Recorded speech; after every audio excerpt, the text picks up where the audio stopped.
É um pássaro? É um avião? Não! É uma super humilhação! Depois da vinheta.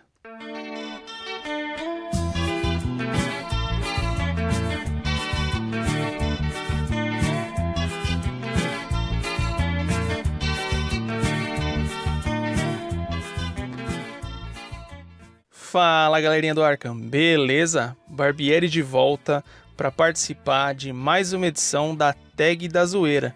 E esse mês a nossa vítima vai ser o Marcos Lopes, do canal As de Paus HQs. Então, como vocês já estão esperando, né, o personagem que vai ser abordado nessa breve resenha, mais uma indicação mesmo, vai ser o Superman, tá? E a minha escolha foi a Agenda Secreta da Arlequina, volume 2. Obviamente eu vou fazer mais uma pequena indicação no final, mas sem me aprofundar muito, que vai servir mais como uma indicação pro Marcos resenhar num quadro futuro lá no canal dele, que é um dos canais mais completos na abordagem ao Superman, já que ele é um fã do kryptoniano aí de longa data. Então, iniciando nossos trabalhos, né, vou dar um breve prospecto dessa edição para vocês.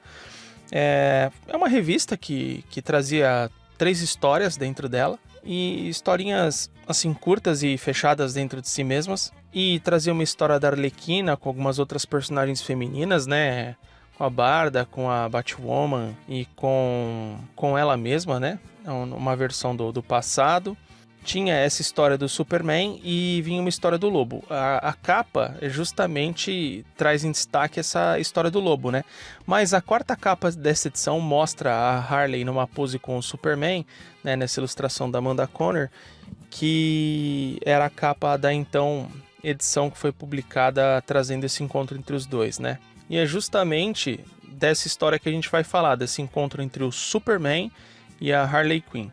Eu não sou um grande fã da Arlequina, né? Não é muito a minha praia esse nonsense dela e todo esse background de ser a versão feminina do Coringa e tal, né? Eu sei que tem bastante gente que gosta, mas eu acho um negócio assim bem babaquinha e vazio, desnecessário e bobo. Então eu realmente não é minha praia. Eu fui ler essa edição, né?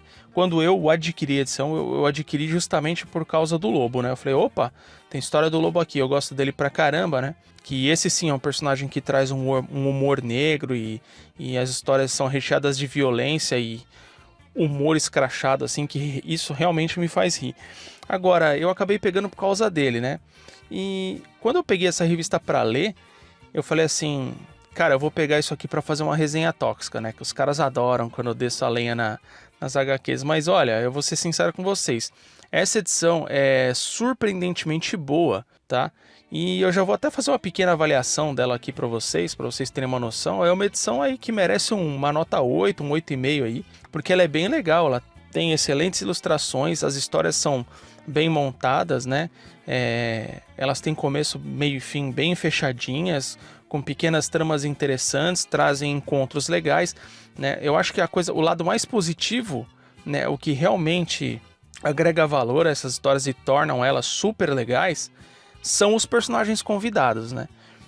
Esse é o ponto forte, porque pela Arlequina mesmo, eu acho que eu jamais compraria uma edição em que ela fosse o destaque completo, né?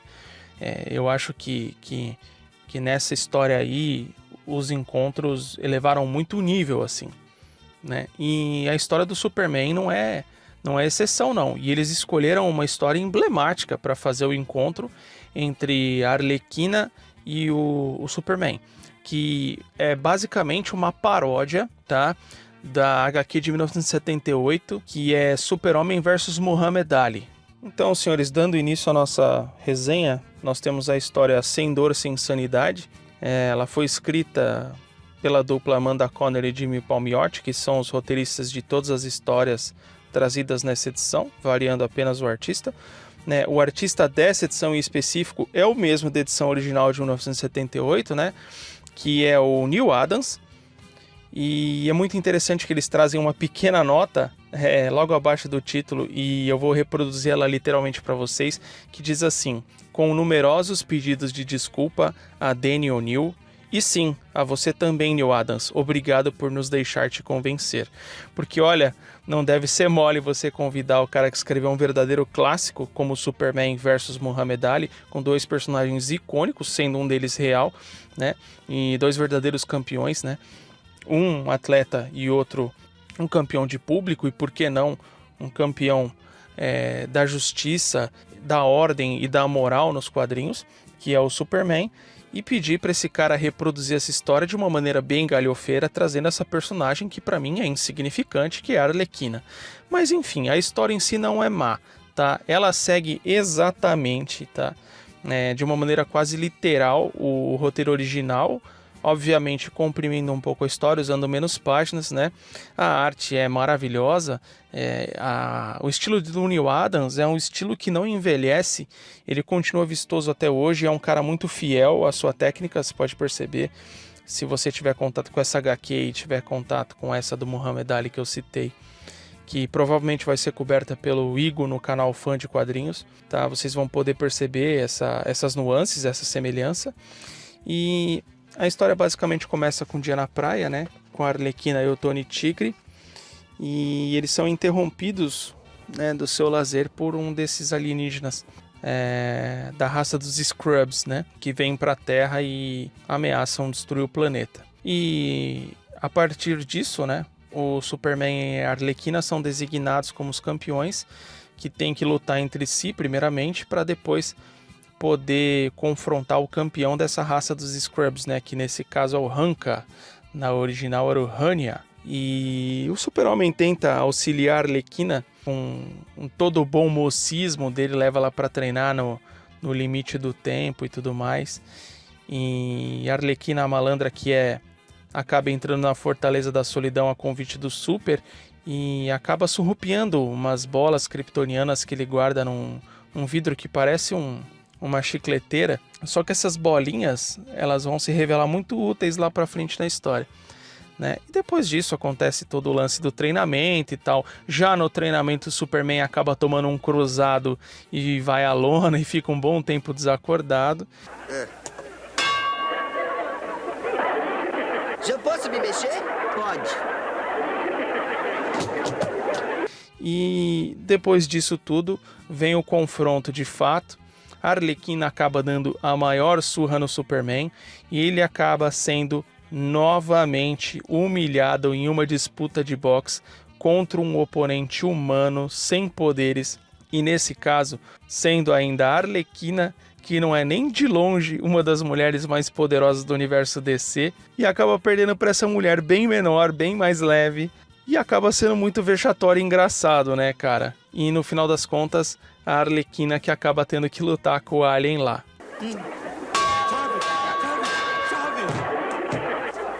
A história traz inúmeras piadinhas que são bem engraçadinhas. Inclusive tem uma aparição do presidente Donald Trump. Eu não sei se na época que isso saiu, acho que foi em 2017, ele já havia sido eleito. Mas se não, ali foi uma boa previsão, né? Porque ele já faz um comentário sobre si mesmo, ele tem uma pequena fala na edição, e ele fala algo sobre presidência, então foi um lance meio assim de predição mesmo. Tem uns aliens bem interessantes, eles usam aquela parte em que eles vão mostrando os aliens que vão assistir o confronto e tal. Tem uns aliens que parecem com ovos fritos, e que eles são ditos ali que eles vão se encontrar com outros aliens que se parecem com bacon. Então são pequenas tiradas que vão dando cor à edição, né? Que vão trazendo esse nonsense bem característico das edições da Arlequina para dentro da história. Então depois disso, né, a Arlequina é obrigada a lutar com o então campeão dos Scrubs, o Hanka. E ela usa de pequenos truques sujos de patifaria humana, né? Ela evoca o lado mais sacana do ser humano, acaba trapaceando na luta e vencendo o tal do grandalhão Scrub lá, o Hanka, né? E enquanto isso, o Super-Homem, que estava disfarçado de Jimmy Olsen, estava preso numa cela lá.